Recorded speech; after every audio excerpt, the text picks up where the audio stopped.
Azan kwa to nuku egogbe. Nya nuku tonode.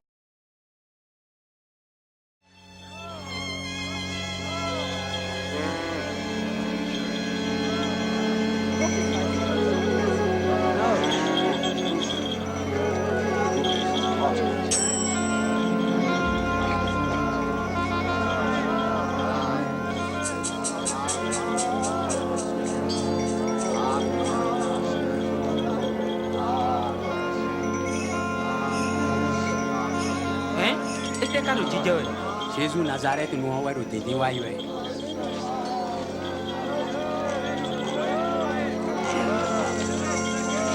Jésus.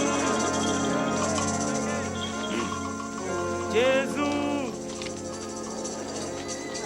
Jésus. David dit, pour nous blancs, nous mis.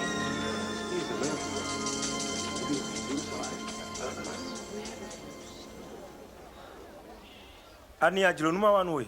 Blo nous malais mon kunu.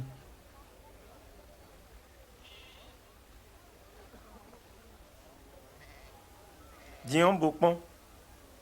Nous deux dit tout boisonwe. Ah, maman. Nous kunu moe. Nous lo.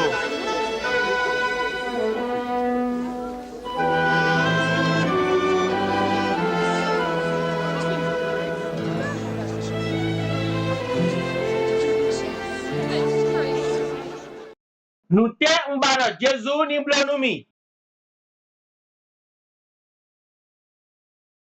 Ono banatun hudo betoleto. Ani u umakano kambioa.